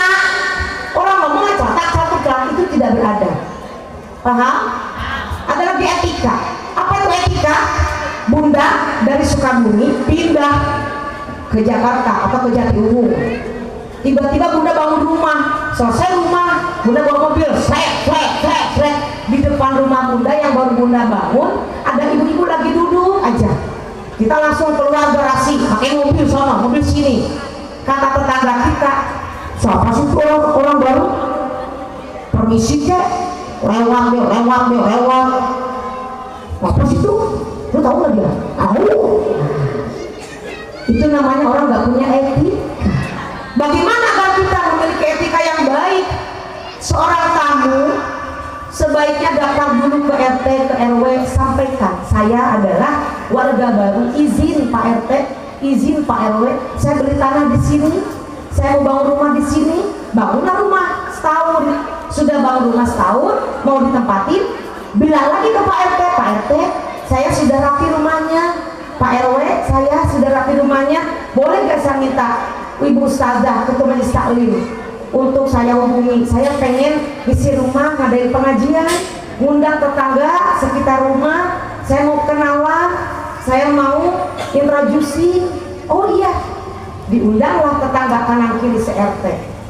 Sambutan di situ. Saya di sini warga baru, mohon izin saya pindah dari Sukabumi ke sini. Ibu-ibu, ibu RT, ibu RW, ibu Ustazah, jikalau di sini ada kegiatan pengajian, tolong saya dikasih tahu, tolong saya diundang, karena saya senang dengan pengajian. Karena saya warga baru, saya belum tahu apa-apa, tolong dibimbing ibu RT, ibu RW, ibu Ustazah, begitu. Ini saya kalau keluar, saya kurang bertanya, saya kurang menyapa, saya mohon maaf. Saya punya anak segini, ini suami saya. Saya nanti kalau tidak permisi, saya lewat karena belum waktu saya kerja, saya mohon maaf. Ibu-ibu, kalau nanti pada mau main ke rumah saya terbuka lebar, silakan bebas mau main ke sini silakan. rumah saya mau dipakai pengajian, giliran silakan, saya terbuka.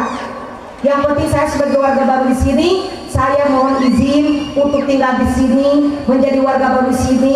Saya akan ikut apa aturan adat budaya yang ada di kampung sini. Itu namanya orang beretika. Paham? Ngerti nggak? Enak gak kalau begitu tetangga begitu? Walaupun makannya cuma anak telur doang, ibarat kata nasi uduk, tetapi diundang tetangga kenalan, itu bagus. Bu, saya nggak bisa beli daging rendang, cuma ada sayur asem sama ikan asin, tapi saya pengen undang ibu ke sini kenalan. Saya orang warga baru, nggak tahu apa-apa, mohon dibimbing Bu Ustazah, Bu RT, Bu RW, kalau ada Agustusan, tolong saya nyumbang apa, silakan bilang saya. Bagus gak begitu? Itu namanya orang beretik. Satu lagi moral. Moral itu adalah perbuatan yang diakui oleh warga setempat. Kalau dia baik mendapatkan reward, kalau dia melakukan pelanggaran mendapatkan punishment atau hukuman. Contoh, ini kita mau maulidan tanggal segini, ada ibu-ibu yang udah niat, saya nanti maulidan mau pakai baju baru, boleh nggak maulidan pakai baju baru? Boleh, silahkan buat memuliakan Kanjeng Rasul. Saya mah ini maulidan ada baju seragam, pakai baju baru bekas lebaran, pakai buat maulidan, pakai demi memuliakan kelahiran Rasulullah.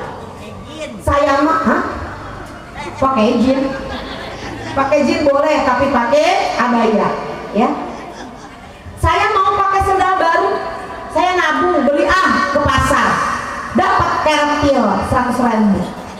Pas kita udah ngaji, kata ustazah, ambil yang baiknya, buang yang buruknya,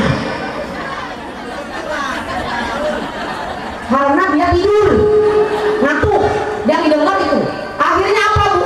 Pas udah pulang selesai ngaji, udah Rabbana atina fid dunya hasanah wa fil akhirati hasanah wa qina adzabannar. Kata penceramah, wassalamualaikum warahmatullahi wabarakatuh. Ibu-ibu dengan berakhirnya doa, maka berikutlah seluruh rangkaian acara mudah hari ini. Saya sebelum bawa acara mengucapkan terima kasih dan permohonan maaf yang sebesar-besarnya. Silakan makan dulu, yang mau makan, yang mau pulang, dia pulang tuh. Sendal saya di mana ya? Yang tadi beli sendal baru, kerpil. Ya, pas mau bubar dia cari sendal dia. Sendal saya mana ya? Kok ada sendal saya? Ada orang yang tadinya pakai sendal jepit, udah mau copot, pas udah bubar dia duluan. Nah itu ada sendal bagus baru lagi, mereknya Carefeel. Lihat ke kanan nggak ada yang lihat, lihat ke kiri nggak ada yang lihat, dia masukin kakinya, seal, dan pegang kangkung, watados, wajah tanpa dosa. Jangan dia mulai sono. Ginilah orang yang merasa beli kerpil nabung buat maulidan. Saya maulidan pengen pakai sendal bagus memuliakan Kanjeng Rasul. Pas sudah pulang ke barat, mana sendal saya? Tadi di sini dah. Mana ini sendal? La ilaha illallah. Bubar, tinggal sendirian di masjid. Kata marbot masjid, "Bu, kenapa belum pulang?" "Pak, ini saya tadi harusnya di sini, setelah saya baru." "Yang mana? Kan banyak sendalnya yang hitam." "Iya, setelah saya hitam, di mana ya Pak?" "Lah, saya nggak tahu Bu. Ini ada yang ngejepit. Setelah jepit udah mau copot." "Ya Allah, tadi saya pakai sendal baru, masa pulang pakai sendal jepit?" Udah nggak ada orang, dia pakai sendal jepit. Yang pakai sendal kerpil, ternyata di depan ada tukang bakso. Dia makan bakso, enak makan bakso ini. Nggak tahunya yang hilang sendal nggak ikut makan bareng-bareng. Kan suka ada makan bareng ya, karena udah bingungnya sendal, dia lapar, dia jalan. Nggak tahunya dia menemukan tukang bakso juga, belilah bakso. Yang kehilangan sendal beli bakso, yang ngambil sendal beli bakso. Duduklah di situ berdua-duaan. Pas lagi mau makan, mata yang hilang sendal lihat, kok sendalnya nggak sama dengan sendal gue yang hilang? Disimpan, bakso belum dimakan. Bu, ibu tadi maulidan di masjid ini ya? Iya. maaf ya, boleh nggak itu saya lihat sendalnya? Sendal apa? Duh, itu kayaknya sendal saya deh Bu. Enggak, ini sendal saya beneran. Ini sampai saya jepit, udah mencopot, mukanya langsung merah. Enggak, saya ini sendal saya. Bener apa enggak sendal ibu? Ibu jangan maling. Masa habis maulidan maling? Kata Bunda itu juga kan perbaiki akhlak. Enggak, orang misal saya. Sekarang saya mau tahu. Kebetulan saya beli sendal Kelvin. Harga yang warna putihnya belum saya copot. Kelvinnya 38. Boleh saya pinjam sendalnya? Enggak, ini sendal saya. Berarti ini benar sendal saya. Diambil aja tuh saking keselnya. Dilihat, nih benar nih. Ada masih nih itunya labelnya nomor 38 nih, saya belum copot nih, berarti ibu maling. Ini sendal ibu ya? Tuh, kalau ibu sini sendal saya. Maling. Maling sendal ini katamu. Langsung muka lari. Ketika lari ada orang yang tahu dia maling, diubah dipukulin. Wajar nggak begitu? Dipukulin wajar nggak? Diteriakin maling wajar nggak? Wajar, karena maling itu pelanggaran dan tidak disetujui oleh masyarakat kita. Betul? Perbuatan mengambil hak orang lain yang bukan miliknya, dan kita semua tidak setuju kalau maling itu ada di lingkungan kita. Betul? Akhirnya dia lari, si ibu yang teriak maling, dia kena ditunduk, ditarik, dipukul, dia kena batunya. Itu baru di dunia. Itu orang yang ngambil sendal, namanya orang tidak bermoral. Oke? Apa itu akhlak? Tuh kan kita belum 2 jam udah apa ya akhlak? Apa ya akhlak? Apa itu akhlak? Perbuatan baik yang datang terus menerus. Apa itu adab? Sopan santun. Apa itu etika? Orang yang minta izin. Apa itu moral? Maling, sendal, tidak bermoral. Itu aja dah contohnya. Sampai sini paham? Perbedaan akhlak, etika, adab dan moral. Sekarang apa yang dimaksud dengan uswatun hasanah dalam surat Al-Ahzab ini? Contoh teladan yang kita tiru adalah sifat Kangjeng Rasul. Semua penceramah kalau mau lihat udah pasti nggak jauh dari sifat Kangjeng Rasul.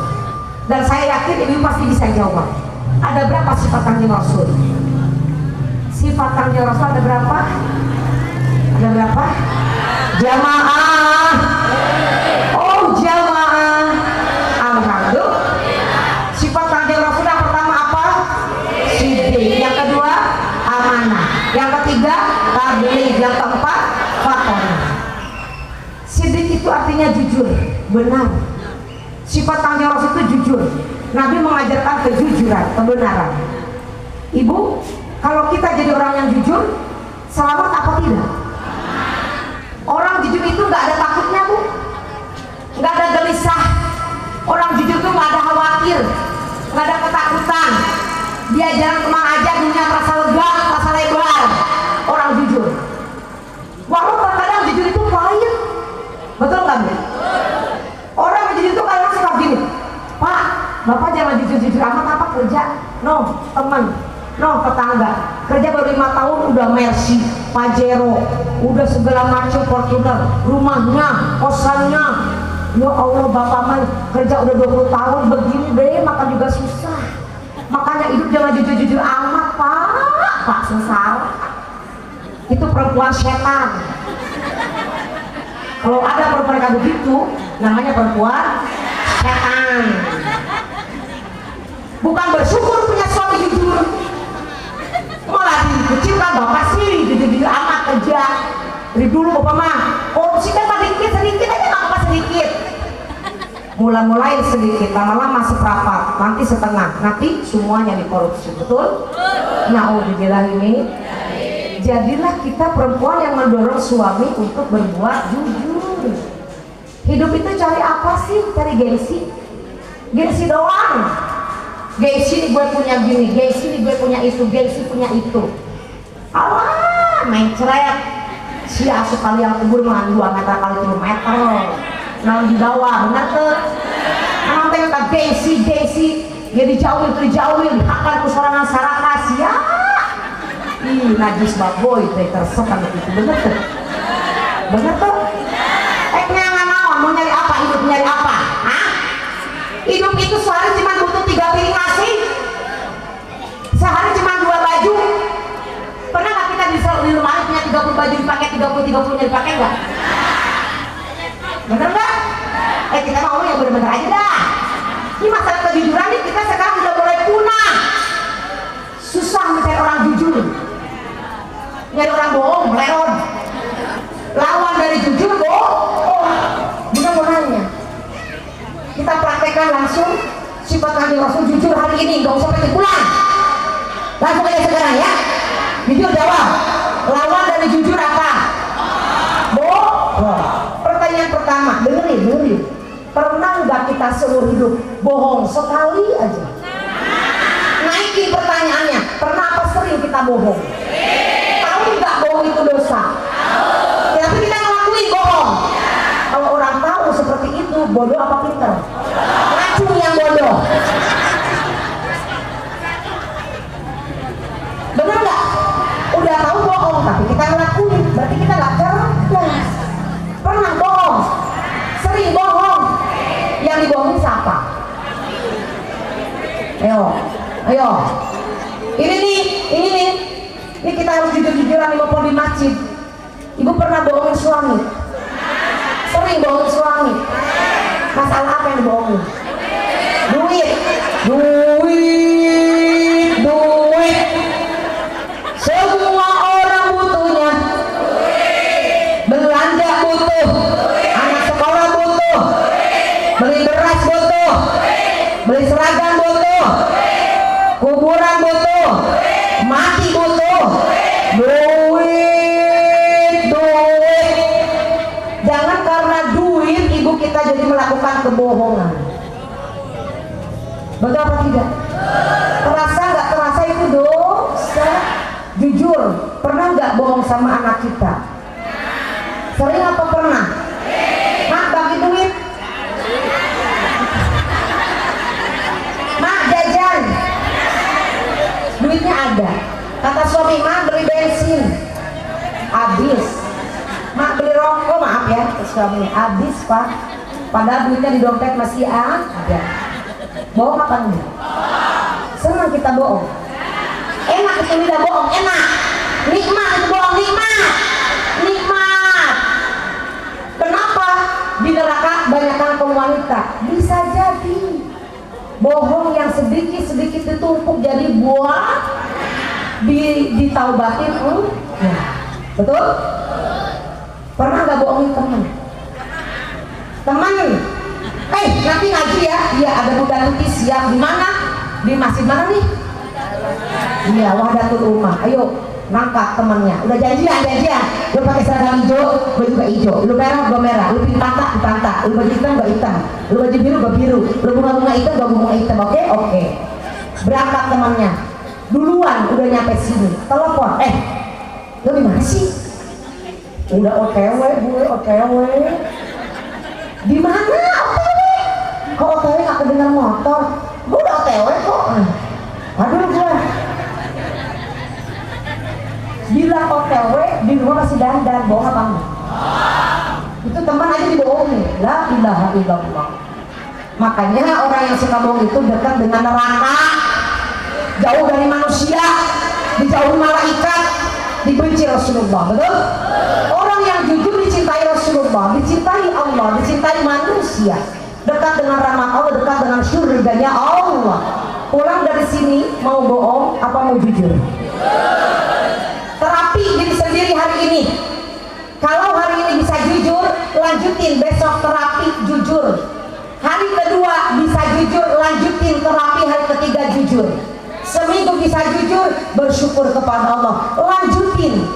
Sebulan bisa jujur, 2 bulan bisa jujur, lama-lama hidup kita penuh dengan kejujuran, pantang berbohong. Itu namanya akhlak. Itu yang Nabi sampaikan supaya kita jadi orang jujur. Sampai sini bisa dipahami? Jadi kalau pulang-pulang mau bohong suami lagi mikir dulu ya. Oke? Mah, bagi duit. Bagi duit. Kata Bunda Tuti terapi jujur. Kenapa mah? Ada sih uang. Berapa lagi? 1 juta. Mana dompetnya? Ya. Bapak mah, mana dompetnya bagi ya? Bagi mama 200.000. Nih dompetnya tuh segitu lagi uangnya tuh. Udah habis. Ono pos ono ini sisa 1 juta. Bapak minta 200.000. Ih, gocap aja apa gocap? Mana dompetnya? Kata Bunda Tuti nih, gara-gara Bunda Tuti nih, nggak boleh bohong nih. Kali ini gua jujur nih, tuh dompetnya 1 juta. Gua kagak bohong dah. Senyum suaminya. Alhamdulillah berkah maulid. Mama berubah. Mana dompetnya? Oh benar mama 1 juta lagi uangnya. Gaji 10 juta habis ya Maya. Habis pak, habis. Berarti ini tinggal 1 juta segini lagi. Iya tinggal 2 minggu lagi 1 juta. Oke. Sebetulnya papa mau ngomong, ngetes aja mama.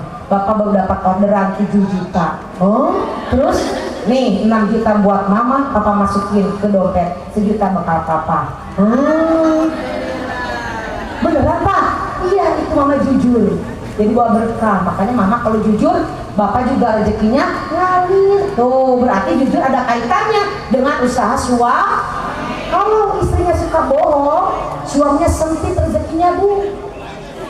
Pantesan. La ilaha illallah.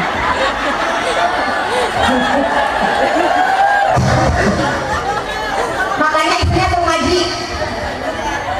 Bu, bener apa enggak? Itu kalau suami usaha ini bangkrut, usaha itu bangkrut. Coba introspeksi. Apakah saya ini yang menjadikan penyebab penutup rezeki? Apakah saya sholat kurang tepat waktu, atau ngajinya kurang, atau kebanyakan bohong, atau hati saya kotor? Apa ya? Bisa jadi Allah tutup pintu rezeki karena amalan perbuatan kita yang kurang baik. Betul. Yang kedua amanah. Apa itu amanah? Dapat Ibu, harta amanah bukan? Ilmu amanah bukan? Kekayaan amanah bukan? Anak amanah bukan? Istri amanah bukan? Suami amanah bukan? Umur amanah bukan? Amanah itu adalah titipan yang nanti akan dimintai lagi oleh Allah, titipan itu.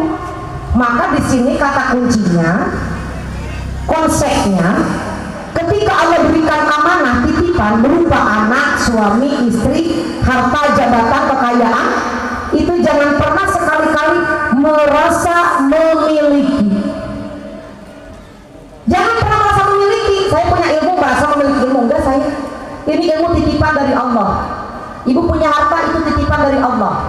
Yang sewaktu-waktu hak Allah, kalau Allah ambil dalam hitungan detik, kun fayakun, gak ada yang bisa menghalangi. Maka ketika kita tidak merasa memiliki, ketika 1 detik Allah akan Allah ambil semua yang Allah mau, kita bisa apa? Kita tidak akan merasa sakit, tidak kecewa, tidak berduka, tidak berlarut-larut. Kenapa? Orang ini bukan milik saya, itu milik Allah. Suami diambil, kembalikan kepada Allah. Anak diambil, kembalikan kepada Allah. Harta yang ada kemudian hilang, kembalikan kepada Allah. Jangan takut ini bukan kiamat. Allah akan ganti lebih baik lagi. Betul? Makanya mumpung masih dikasih umur, ayo kita manfaatkan umur kita. Kita jangan terlena enak-enakan hidup di dunia. Lihat saudara kita di Palestina sekali gempur. Betul apa enggak? Kita mau lidah duduk manis, dapat air, dapat berkat, dapat ilmu, betul? Nyaman. Saudara kita di Palestina sekarang, Masya Allah, sholat aja saling jaga. Hari ini mati atau besok mati. Kita mah boro-boro mikirin mati. Yang dipikirin makan dari perut. Kita lihat kita nggak dipikirin. Betul apa tidak? Tayan kita yang dipikirin. Makan baik, pagi yang dipikirin makan, siang yang dipikirin makan, sore yang dipikirin makan, malam yang dipikirin makan, lagi tidur kekerujukan perlu lapar makan, bangun tidur yang dicari makan, mau tidur yang dicari, pengajian gak ada makanan, nggak ada jemaahnya.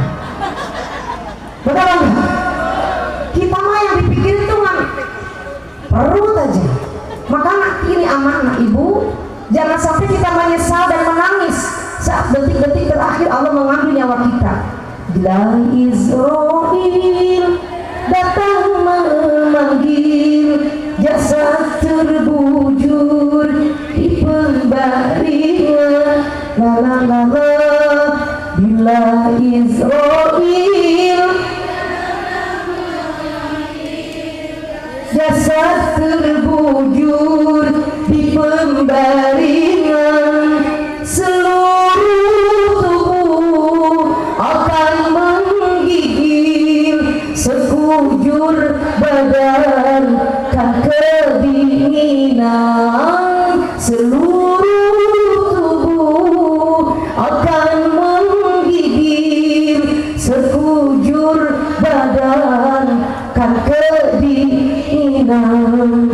Tiada lagi gunanya harta, kawan karib, sanak saudara, tinggallah hanya amal di dunia yang menemani kita di sana.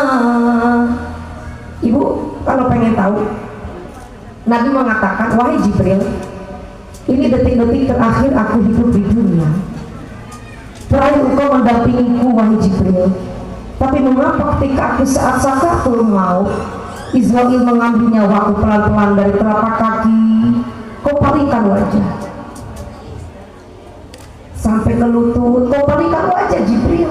Kenapa Jibril kau palingkan wajah saat aku sedang proses sakaratul maut? Sampai ke lutut, Jibril memalingkan wajah sampai ke perut Nabi, sampai ke dada. La ilaha illallah Jibril, begini rasanya dicabut nyawa.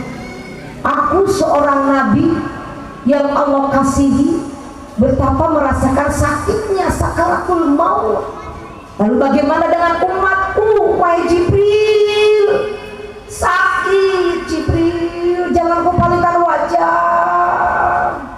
Apakah wajahku ini menjijikkan Jibril? Jibril menyampaikan, wahai kekasih Allah yang mulia, aku nggak tega melihat engkau merasakan sakitnya sakaratul maut. Wahai Israel, ada nggak sih teori dicabut nyawa yang paling ringan? Engkau tahu nggak sih siapa yang sedang dicabut nyawa? Wahai Jibril, aku Israel pencabut nyawa. Aku tahu siapa orang yang aku cabut nyawa. Dan ini siapa yang sekarang aku sedang lakukan tugas dari Allah. Aku sudah cari teori termudah. Wahai Israel, kenapa kekasih Allah merasakan sakitnya? Kata Israel, wahai Jibril, memang begini. Berpisahnya ruh dari tubuh, dari jasad itu begini. Kata Nabi, wahai Jibril, sampaikan dulu kepada Allah sebelum aku menutup nyawa. Apa jaminan Allah untukku dan ummati? Sakit Jibril, dicabut nyawa sakit Jibril, bagian saya 99 kali saya akan pedang Jibril. Baik kekasih Allah, aku akan tanyakan langsung kepada Allah. Ya Allah, kekasihmu bertanya kepadaku, sebelum melepaskan nyawa, kembali ruhnya kepadamu. Kekasihmu ingin tahu bagaimana nasib umatnya, umat kekasihmu. Wahai Jibril, sampaikan kepada kekasihku, ketika dia wafat, seluruh malaikat di surga sudah berbaris menyambut ruh kekasih. Dan sampaikan kepada kekasihku, untuk umatnya aku jamin semua masuk surga selagi ada iman kecil di hatinya. Selagi ada iman kecil di hatinya, selagi ada iman kecil di hatinya, iman kepadaku dan iman kepada Rasulku, maka aku jamin semuanya dapat pertolonganku, masuk surga semua. Sampaikan kepada kekasihku, baik ya Allah. Wahai kekasih Allah Rasulullah SAW, aku mendapatkan jawaban dari Allah bahwa engkau dijamin, bahwa sekarang sudah ditunggu oleh seluruh malaikat di surga. Engkau sudah aman. Dan Allah menyampaikan jaminan untuk umatmu selamat, umatmu mendapat syafaat. karena engkau sebagai kasih Allah. Wahai Israel, laksanakanlah. Aku sudah puas mendengar jawaban dari Jibril. Allah sudah menjamin ummati.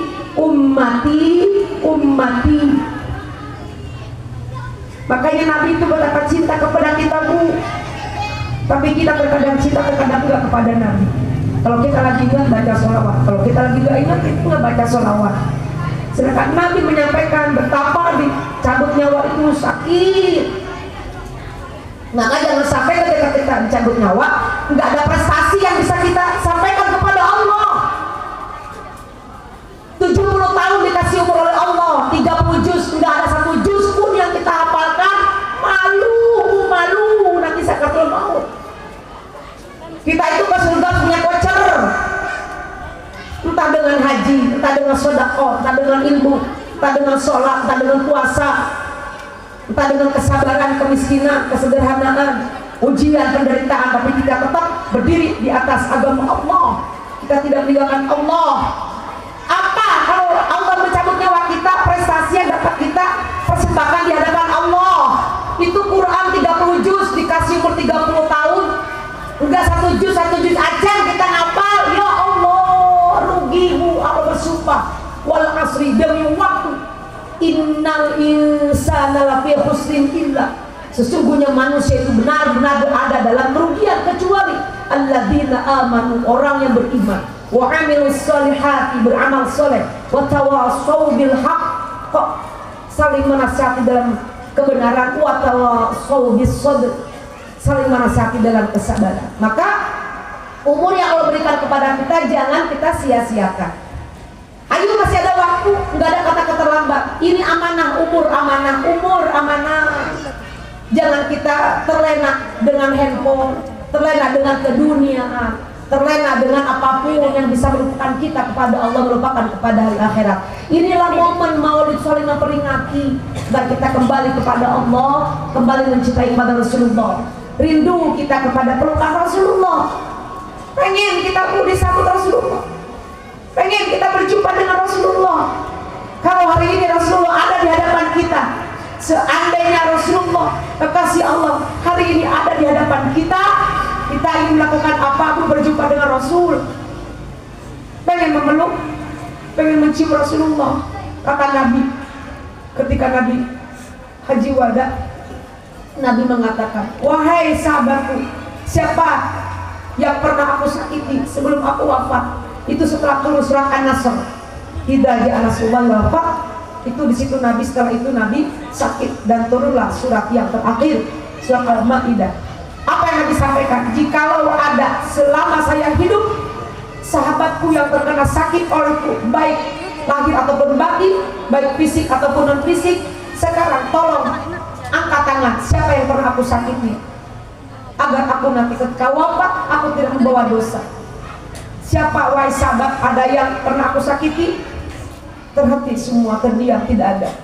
Nabi mengatakan, wahai sahabatku semua, hari ini adalah hari terakhir. Al-yawma akmaltu lakum dinakum wa atmamtu alaikum ni'mati wa raditu lakumul Islam madinah. Tolong sebelum aku wafat, barangkali di antara kalian sahabat ada yang pernah aku sakiti, angkat tangan. Tidak ada lagi. Dan yang ketiga, ini yang terakhir, adakah di antara kalian yang pernah aku sakiti selama hidup? Tiba-tiba paling belakang ada sahabat yang angkat tangan. Saya, ya Rasulullah, saya akan menuntut kepada engkau. Maju sahabatku, apa yang pernah aku lakukan kepadamu? Kata Rasulullah, dulu waktu perang engkau memecutku, mungkin kau tidak sengaja, tapi aku saat telanjang pecutmu kena kepadaku dan ada bekas merahnya. Oh ya, minta maaf sahabat. Iya, apa yang ingin kau balas kepadaku? Aku ingin membalas apa yang kau lakukan kepadaku ya Rasulullah. Nabi dalam keadaan sakit, sudah parah, berdiri. Silakan sahabatku, jikalau engkau ingin membalas kepadaku mumpung aku masih hidup, silakan. Baiklah ya Rasulullah, aku ingin engkau mengambil pecut dan aku ingin memecutmu seperti engkau memecutku. Baik. Abu Bakar berdiri, wahai sahabatku, jangan kau lakukan, tolong, ini Nabi lagi sakit. Nabi udah sakit berat. Kau mau apa? Mau harta? Mau apapun, balaslah sakit hatimu kepada kepadaku. Biar nyawaku yang kugantikan. Jangan kau sentuh Rasulullah sedang sakit. Tega kau ya. Aku Abu Bakar As-Siddiq, maju pertama, kau lakukan apa yang kau mau. Kata Nabi, wahai Abu Bakar As-Siddiq, duduklah, nggak apa-apa, ini urusanku dengan sahabat. Silakan maju wahai sahabatku. Kemudian Umar bin Khattab, wahai sahabatku, kau tahu siapa aku? Aku Al-Ghazal. Siapa yang menentang Rasul? Kau tempas batang lehernya. Jangankan kau sentuh, aku yang suka membunuh.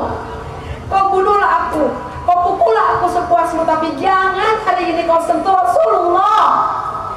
Kata Nabi, wahai Umar bin Khattab, duduklah kekasihku ya Umar Faruk, duduklah ya Faruk. Nabi semua sahabat, karena Nabi sudah lemah, tapi Nabi tidak mau wafat membawa dosa. Akhirnya Utsman bin Affan, wahai saudaraku, kau tahu aku saudagar kaya raya, kuberikan semua hartaku untukmu kalau kau mau, dan nyawaku untukmu. Silakan kau balas perbuatan Rasulullah kepadaku. Jangan kau sentuh. Nabi ini sedang lemah. Tega kau mau memukul Nabi saat seperti ini? Ambil hartaku, aku berikan untukmu. Kata Rasulullah, ya Utsman bin Affan, duduklah. Gak apa-apa, ini adalah aku. Gak apa-apa, biar sahabat yang melakukannya. Yang terakhir, Sayyidina Ali, mantuku, sahabatku, tolong kau pulang. Bilang sama Siti Fatimah putriku, ambilkan pecut saat aku berperang, itu pecut disimpan di tempatnya, tolong bawa. Sayyidina Ali berdiri, baik ayahku, baik kekasih Allah. Aku ambil pecut ke rumah ini. Dan ketika diambil pecut, wahai Siti Fatimah istriku, iya suamiku Sayyidina Ali, di mana pecut Rasulullah yang kau tahu? Oh itu pecut. Kenapa diambil pecut? Disuruh oleh ayah untuk diambilkan. Baik, diambilkan oleh Siti Fatimah. Ini suamiku ya Sayyidina Ali. Sayyidina Ali dari rumah menuju Rasulullah ke mimbar. Ya Rasulullah, inilah pecutnya. Iya, ya Ali. Kemudian sahabat itu diminta oleh Nabi, wahai sahabatku, berdirilah. Ini pecut sudah di tanganku. Silakan kau ambil dan kau lakukan apa yang pernah aku lakukan kepadamu. Jalan sahabat dari belakang, diambil pecutnya. Ya Rasulullah, saat itu saya tidak mengenakan baju. Sekarang bolehkah engkau menanggalkan bajumu seperti engkau melakukan kepadaku? Demi Allah, seumur hidup saya tidak pernah membuka aurat, tapi demi untuk menebus dosa kesalahan saya buka baju. Ya Allah, semuanya sahabat, udah emosi semuanya. Dibuka Nabi bajunya, dibuka. Wahai sahabat, saya sudah siap untuk kau pecut. Dalam keadaan lemah, inilah detik terakhir. Lakukan apa yang ingin kau lakukan seperti aku melakukan kepadamu. Akhirnya sahabat maju ke depan, dilempar itu pecut, dipeluk Nabi, ya Rasulullah. Tidaklah mungkin aku melakukan hal bodoh dalam hidupku. Aku melakukan itu karena aku berpikir tidak akan lagi berjumpa denganmu. Aku hanya ingin menempelkan kulitku dengan kulitmu ya Rasulullah. Aku tidak ingin melepaskan pelukan. Aku ingin memelukmu. Hanya dengan cara ini aku ingin memelukmu dan aku ingin bersamamu kelak di akhirat. Dipeluk sama Nabi. Wahai seluruh sahabat yang hadir, inilah orang yang tidak akan pernah tersentuh api neraka. Kulitku menempel dengan kulit sahabatku. Kemudian dipeluk oleh Nabi. Nabi dipakaikan baju lagi. Setelah itu Nabi sakit dan wafat. Dan satu wafat itulah yang Nabi pikirkan adalah kita. Maka dengan kita mengadakan maulid ini, mari kita lebih mencintai Rasulullah Shallallahu Alaihi Wasallam. Sampaikan walaupun ini satu ayat, banyak kita berzikir kepada Allah, merenung, melakukan jasa kaki Rasul. Gak mungkin kita bersatu seperti ini umat Islam. Gak mungkin kita melafazkan lafaz la ilaha illallah, mensyahadatkan Allah dan Rasulullah saksi kita di yaumil qiyamah. Dan yang akan menyelamatkan kita adalah tauhid la ilaha illallah Muhammadur Rasulullah. Yang terakhir adalah fatona. Nabi itu sifatnya cerdas, Bu. Jadilah kita perempuan yang hebat, jadilah kita laki-laki yang hebat, hamba Allah yang hebat, yang dikasih akal, yaitu otak. Kita harus mengasah agar akal kita selalu condong kepada kebaikan. Siapapun kita, Allah tidak memandang kita daripada apapun yang kita miliki, tapi Allah memandang kepada kita takwa itu. Maka mari kita cerdas menjadi hamba Allah yang mampu membentuk, membangun karakter yang berakhlakul karim. Mudah-mudahan pulang dari maulid ini kita bisa meningkatkan ibadah kita kepada Allah, sholat kita lebih rajin lagi. Yang dulunya nggak suka sholat sunnah, sebagai tanda syukur kepada Allah, bismillah, mulai hari ini kita bertobat, jangan lagi kita ninggalin sholat sunnah rawatib. Pelan-pelan, berat memang, ibadah itu berat. Gak ada surga itu dengan keringanan, pasti ada rintangannya, pasti ada terjalnya. Kita ngaji juga berat, ngaji capek, sholat capek, sodako capek, tapi kita tahu capeknya kita di dunia kelak akan membahagiakan kita di akhirat. Jangan sampai kita leha-leha di dunia, di akhirat kita sengsara. Lebih baik kita capek di dunia, berjuang di dunia. Ayo kita semuanya kerahkan anak, suami, agar menjadi keluarga yang betul-betul cinta kepada Allah dengan ketulusan, cinta kepada Rasulullah, merindukan pelukan Rasulullah bersama-sama. Karena kita juga bisa bersama-sama masuk surganya Allah. Lihat, masih di surah Al-Ahzab ayat 35. Bismillahirrahmanirrahim. Allah menawarkan kepada kita, mau nggak masuk surga bersama-sama sekeluarga? Mau? Satu syaratnya, innal muslimina wal muslimat. Satu keluarga Islam dulu, checklist, bisa masuk surga sekeluarga. Yang kedua, wal mu'minina wal mu'minat. Sekeluarga, ayah, ibu, anak, mantu, kakek, buyut, cucu, beriman kepada Allah, beriman kepada Rasulullah, beriman kepada malaikat, beriman kepada kitab Al-Quran, beriman kepada hari kiamat, beriman kepada qada dan qadar. Dua. Yang ketiga, wal qanitina wal qanitat. Komitmen, istiqomah dalam keimanan, dalam keislaman. Jangan pernah iman dijual hanya untuk harta, Bu. Amanatin sama anak kita.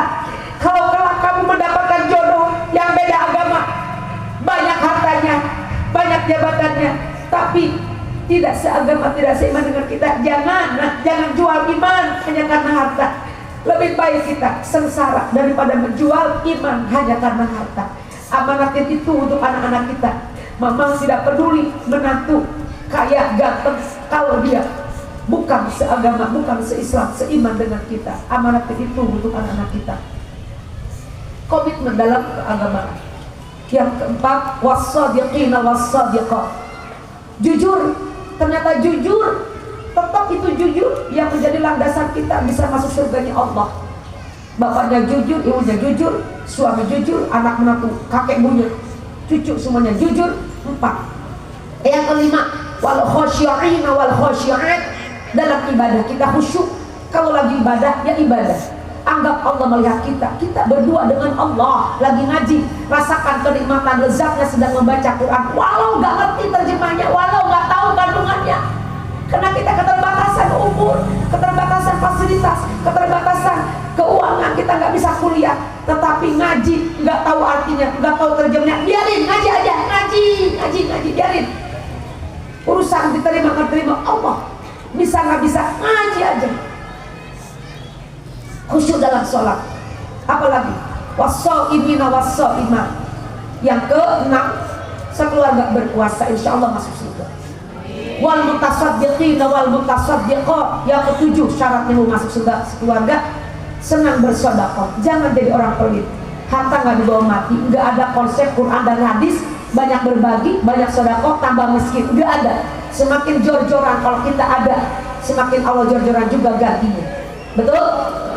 Yang kedelapan adalah wal hafidina furujahum wal hafidhat. Ibunya menjaga kehormatan, bapaknya menjaga kehormatan, anaknya menjaga kehormatan. Kalau sampai menikah dia ngasih betul-betul menjaga kehormatan, insya Allah sekeluarga bisa masuk surga.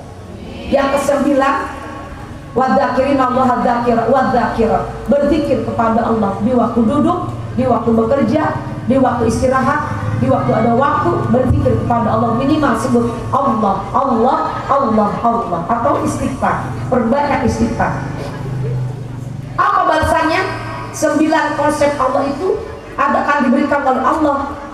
A'addallahu lahum maghfirah, Allah akan berikan ampunan, wa ajran 'azimah, dan pahala yang agung, yang mulia. Tidak ada lain adalah surganya Allah. Inilah materi yang dapat Bunda sampaikan. Mudah-mudahan bermanfaat. Apabila ada baiknya, mudah-mudahan kita bisa mengamalkannya. 1 atau 2 poin, mana yang paling mudah yang bisa Ibu amalkan, bismillah kita amalkan. Kalau Allah berikan umur panjang 30 tahun lagi, tolong Ibu bismillah belajar, coba baca sehari seayat, dihafalkan. 30 tahun itu 30 juz, Bu. Kalau sehari ngapal Quran seayat, dibolak-balik, cuman cukup waktu setengah jam 1 ayat sehari ngapal Quran. 1 juz itu cuman waktunya itu paling juga cuma setahun, Bu. Setahun 365 hari. Surah Al-Baqarah 286 ayat, itu masih banyak 100 hari lagi. Jangan buang-buang waktu. Bismillah, yuk kembali kepada Quran, bersolawat kepada Rasulullah, beribadah yang khusyuk, bersedekah, jadi orang yang jujur, jadi orang yang santun, berakhlakul karimah. Ini saja yang dapat Bunda sampaikan. Maafkan dan batin. Wallahu muwaffiq ila aqwamit thoriq. Wabillahi taufiq wal hidayah. Wal 'afwu minkum. Wassalamu alaikum warahmatullahi wabarakatuh.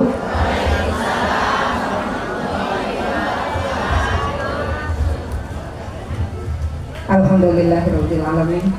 Telah sama-sama kita mendengarkan mutiara ilmu pengetahuan yang banyak sekali yang kita terima. Mudah-mudahan kita semuanya menjadikan calon ahli surga semuanya. Amin ya rabbal alamin.